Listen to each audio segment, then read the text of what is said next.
Kisah Nabi Idris alaihi salam di langit keempat. Jumlah manusia di bumi semakin bertambah. Sebagian dari mereka tidak lagi patuh pada ajaran Nabi Adam. Mereka suka berjudi, berkelahi, dan berbuat dosa lainnya. Ya,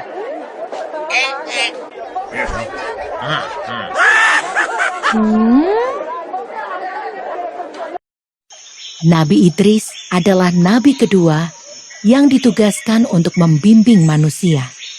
Nabi Idris sangat taat pada perintah Allah.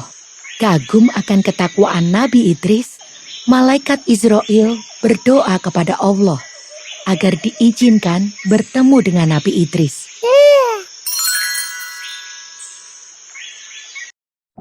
Malaikat Israel turun ke bumi dalam wujud manusia untuk menemui Nabi Idris.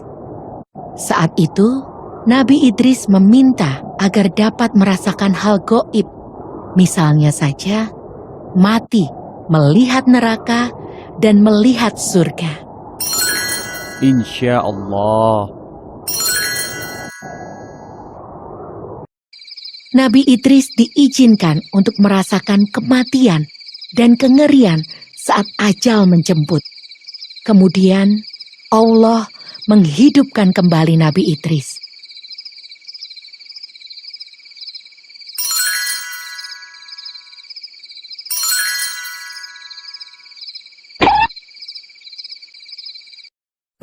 Nabi Idris diizinkan untuk melihat neraka, tempat yang sangat menakutkan, tempat bagi orang-orang yang suka berbuat dosa.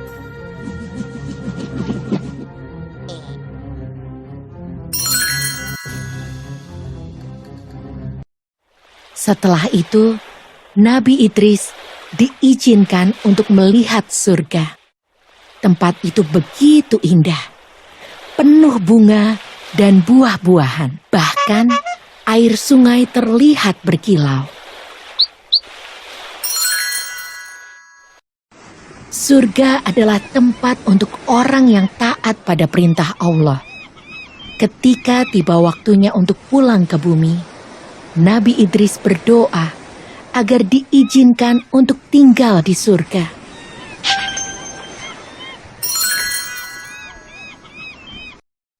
Allah memang Maha Pengasih dan Maha Penyayang kepada hambanya yang selalu taat. Allah memberikan tempat yang mulia di langit keempat kepada Nabi Idris.